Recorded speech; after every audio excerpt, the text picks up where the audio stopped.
In police crime museums all over Europe, there are items of evidence that have brought some of the world's worst criminals to justice. Behind every object in these black museums is a fascinating and sometimes macabre story.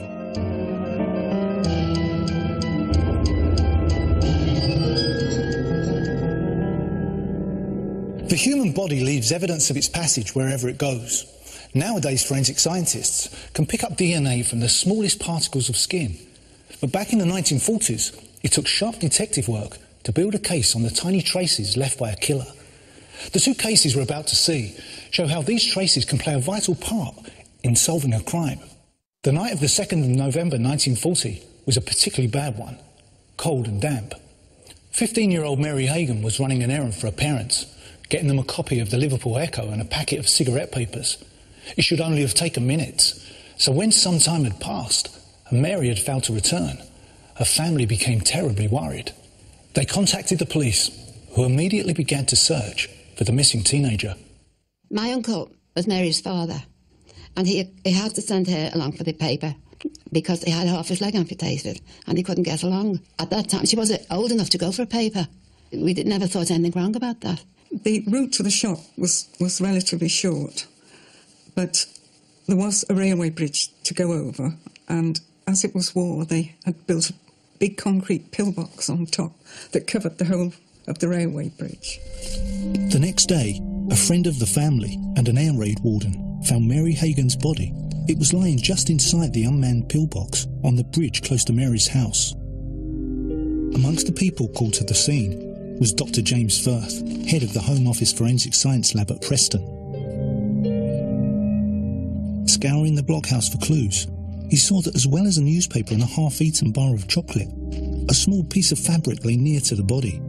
It was a muddy and blood-stained bandage. Then, when Dr. Firth looked closely at the young girl's bruised neck, he could see that there appeared to be a bloody thumbprint on one side. The post-mortem that was carried out showed that Mary had died as a result of asphyxiation. There were bruises on both sides of her neck, and internally there were petechial hemorrhages on the epiglottis, windpipe and larynx. She had bruising to her face, and there was blood in her mouth and on her nose. Police were sure that Mary Hagan would not have gone into the pillbox voluntarily. They believed that she had been attacked outside and then dragged in. Mary was a childhood friend of mine, and we used to play most nights. And she was a very studious sort of a girl, but very happy, always smiling. Each evening, she and I would go over Brookvale Bridge to get her father's Echo. This particular night, my mother wouldn't let me go because the fog had come down, and I did have a lot of guilt over this. If we'd gone together, perhaps we could have stopped it between us. At first, police had no firm clues to the killer's identity. They put out a radio broadcast through the BBC, giving Mary Hagan's description. A woman came forward to say that, late on the night of the murder, she'd been asked directions by a soldier. She had noticed that there were scratches on his face. Evidence found in the blockhouse made this worth pursuing. But finding a single soldier wasn't easy, with thousands of them stationed around Liverpool. When the police questioned officers at the Royal Seaforth Barracks, they came up with a suspect. Samuel Morgan was a local man and a private in the Irish Guards. He was suspected of being involved in an attack on a woman, but had recently deserted. Through his family, the police learnt that Morgan had gone to London. 11 days later, detectives tracked him down. Morgan's close-knit family were questioned and admitted to harbouring him while he had been AWOL from the army. He had stayed with an older brother and his wife. Crucially, she told the police she remembered that Morgan had cut his thumb on the 31st of October, 2 days before the killing of Mary Hagan. His sister-in-law had dressed the wound, applying a bandage and zinc ointment taken from Morgan's army field dressing kit. Now this was very important, because Dr. James Firth, who had examined the bandage discovered at the murder scene, had found that it was typical of those issued to servicemen. Morgan made a statement that put him, without doubt, at the scene of the murder. The statement read, "I had been very worried since being arrested, and I want to tell what happened. On Saturday evening, November the 2nd, I got hold of a girl on Brookvale Bridge, and she fell down. I carried her into the blockhouse and laid her on the floor. She had 1 and 6 in her hand, and I took it. I then went to the Royal Hotel at Seaforth, where I met my brother and my brother-in-law. I did not intend to hurt the girl at all. Now, reading that statement, 9 out of 10 for grammar, it's already neat. This is a coached statement, dictated by the police officer. He was cajoled to make it in the police station, and it's not the first time in the history of criminal cases where that's happened. Morgan's younger brother Francis made his own statement, saying that when the two had met at the Royal Hotel, Samuel's thumb was bleeding heavily. It seemed like he'd been running and he had asked for a cigarette in an agitated way. He also kept looking around to see if anyone was following him. Samuel Morgan was charged with the killing of Mary Hagan. His trial took place at Liverpool Assizes. This is the number 1 court in St George's Hall in Liverpool where Samuel Morgan stood trial. On the right is the witness box, next to the jury box. And it was there that Morgan withdrew his original statement that he made to Inspector Floyd and virtually said, "I gave in under pressure." The brother also withdrew a statement made originally. Inspector Floyd denied he had used coercion and rebutted the allegation that he had dictated every word of the statements to the two brothers. He revealed that when Samuel Morgan wrote his statement, he had not been told he was suspected of the crime. It had been purposely kept from him. Morgan had supplied the incriminating details himself. But the piece of evidence most central to the case against Morgan was the bandage found near the dead girl's body. Laboratory tests established that it exactly matched the one found in the possession of Morgan's sister-in-law, which had come from his army kit. The uncut edges of the fabric were identical in the grouping of their threads. It looked like they'd been cut from the same strip. Aware that the bandages and zinc ointment were available to thousands of troops, Dr. James Firth carried out a detailed examination, and his hard work was rewarded. Not only were these bandages identical, but both of them appeared different to all the other samples he had obtained. Firth had made a most striking discovery. All the bandages examined at the barracks only had a single row of stitching, but the bandage from the blockhouse and the bandage kept by Morgan's sister-in-law were both sewn with a double row of stitches. A textile engineer who examined them was in no doubt that the bandage that Morgan had worn, the one applied by his sister-in-law, had for some reason been hand-sewn, while every other bandage from the Seaforth barracks was machine-sewn and flawless. Unwittingly, Morgan had used a unique and traceable bandage. After an absence of just 55 minutes, the jury returned their verdict. It was guilty. Samuel Morgan was executed at Walton Jail on the 4th of April 1941. He died protesting his innocence, though it later came out that he had previously attacked another woman. The forensic evidence had convinced the jury, but compelling though this was, it may not have been the only reason for his conviction. What you've got to remember is that jury of 12 people will be middle-aged, ordinary folk from the city of Liverpool. Almost all of them would have had a son involved away in the war, dreading the telegram coming to say they've been killed or missing. And here we have in the dock Samuel Morgan, this tall guardsman, a deserter. Was he convicted because of that background and the prejudice, understandably, of the jury towards him? I have a feeling yes. Convicting a killer from the tiny things he left at the scene was to prove a lot trickier in our next case. Our second case is one where early forensic science failed to impress the judge and jury with unexpected consequences. On the 21st of May 1939 in Branksome, near Bournemouth in the south of England, Hilda Dinovan and her brother Walter had enjoyed an evening out together. Hilda was living with her grandfather, Walter Dinovan Sr. And they returned about 11 o'clock and were surprised to find that the flat was locked. They thought perhaps their grandfather had gone out himself, but then they decided to force their way through a window and were absolutely horrified to find the old man lying unconscious on the floor, covered in blood. He never regained consciousness. Before the night was through, Walter Dinovan was dead. The Home Office pathologist, Sir Bernard Spilsbury, carried out the post-mortem. He'd been hit repeatedly over the head with a blunt instrument. There were at least 10 marks on his head. Some of the blows were so violent that fragments of the skull had been driven into the brain. His nose was fractured, and there was a fracture involving 2 ribs, suggesting that somebody had knelt on his chest. Spilsbury thought that he'd been seated when the first blow was struck, Then an attempted strangulation was made, following which a whole rain of battering blows struck his head. Yeah, Walter Dinovan himself was a prosperous, self-made businessman who owned a garage or two and a lot of property in the area. Two old ladies who lived above Dinovan told police that they had heard a loud noise during the evening, a sort of thump.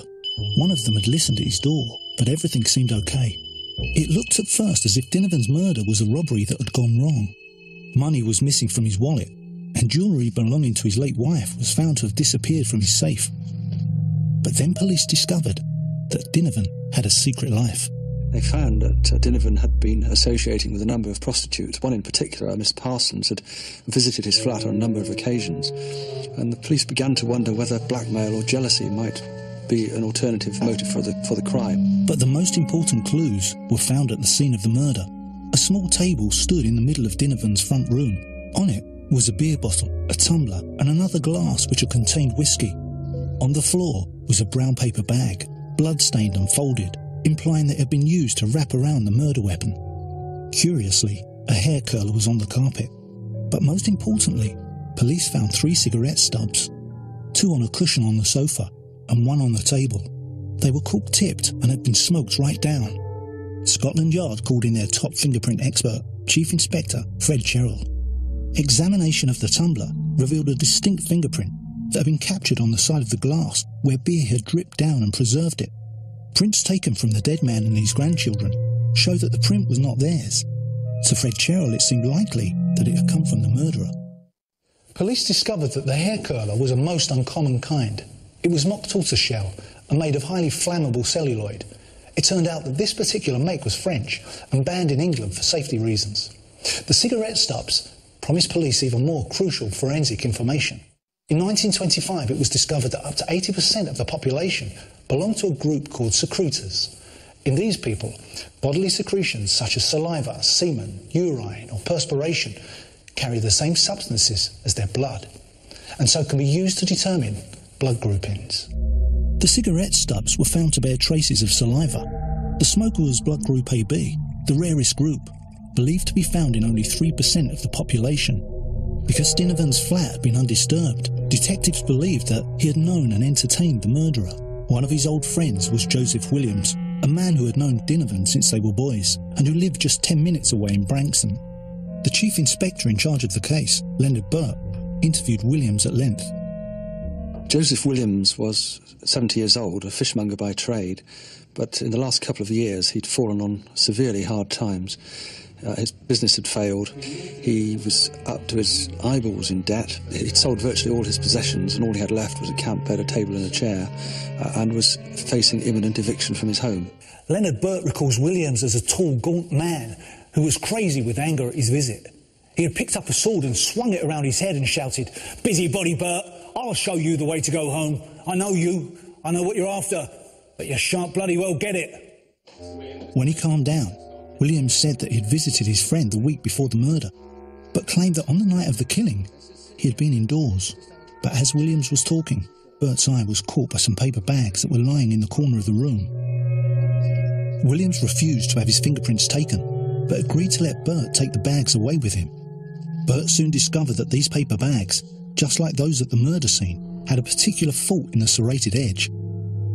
A manufacturing expert stated categorically that the paper bag found at the scene was from the same stock as the ones from Williams' flat. The defective serrated edge had been produced on the same 40 cutting machine, and when compared under ultraviolet, the surface texture of the papers was found to be identical. Burt had also noticed several tortoiseshell hair curlers lying around in Williams's room. These were identical to the very unusual one found at Dinovan's flat. Given the incriminating finds in his room, Williams was taken to the station and fingerprinted. The prints were then compared to the one found on the tumbler at Dinovan's flat. His thumbprint was an exact match. As he railed at the police for their stupidity in arresting him, Chief Inspector Burt plied him with cigarettes, one after the other. Williams had no idea that the cigarette stubs were sent off moments later to the forensic laboratory where tests were carried out on his saliva. This analysis quickly showed that Joseph Williams's blood group was AB, the same rare group that was found on the stubs left at the murder scene. Joseph Williams was charged with murder, and his trial took place at Dorchester Assizes. J.D. Caswell KC, acting for the Crown, explained the prosecution's theory that Williams had called round to Dinovan's flat and enjoyed a drink with him. Taking the weapon he had brought with him in the paper bag, he attacked his friend from behind before searching for the valuables. But Dinovan may have made a noise or struggled to get out of his chair. Williams, perhaps hearing the neighbour on the stairs, swiftly moved to finish his murderous job with a succession of blows to the front of Dinovan's head. He had left the mysterious hair curler in the hope that the police would attribute the crime to one of Dinovan's female friends. As Caswell recalls in his memoirs, he believed that the case against Joseph Williams was cut and dried. But he hadn't reckoned on the attitude of the trial judge, the Honourable Mr Justice Croom Johnson, newly appointed to the High Court bench. This was his first murder trial, and as Caswell put it, he seemed very reluctant to don the black cap. The judge's singular attitude directly affected the way the forensic evidence was evaluated in court. He poured scorn not only on the fingerprint evidence, but also on the vital saliva analysis. Williams's defence barrister held one of the cigarette stubs up to the jury and asked how it could be possible to prove a person's blood group from invisible traces of saliva. Was this the evidence that would prove a man's guilt, he asked. In 1939, such methods were still relatively new. Blood grouping was not viewed as an exact science, and the use of saliva to determine blood was not common. In fact, it had never been accepted in a court of law. Williams was put on the witness stand to give evidence. He repeated his story that he'd gone nowhere near Dinovan's home on the night of the murder, and he dismissed outright the forensic evidence against him. And as to the saliva on the cigarettes, was he the only man in the area who had that blood group? At the end of his summing up, having already asked the jury if they would like to dismiss the case, the judge told them, "It's far better that dozens of guilty persons should escape justice, rather than that one innocent person should suffer wrongly." The jury retired to deliberate. They returned with a verdict of not guilty. Joseph Williams was ecstatic. He later told reporters, "I knew I should not be found guilty, simply because I am not guilty." As soon as he was acquitted, Williams went into kind of celebration mode. He was actually whisked away from the court by a crime reporter from the News of the World who had presumably signed him up for an exclusive. But that was only part of the story, because later that night, in fact in the early hours of the morning, in their hotel in Poole, Williams crept along the corridor to the News of the World reporter's room and there broke down, sobbed and confessed that in fact he was the killer after all. Joseph Williams finally died in 1951, a lonely old man in Nottingham, basically. And it was only at that point that the News of the World crime reporter was finally able to write the story he'd been waiting for 12 years to do. The story about a man who literally got away with murder. As both these cases show, tiny clues that could be easily overlooked are often essential in detecting the crimes of killers who think they've covered their traces. The saliva evidence in the Williams case appears to have been too ahead of its time for a 1939 jury, but only a few years later, in the Morgan case, a small scrap of bloody bandage was the crucial evidence that sent a man to the gallows.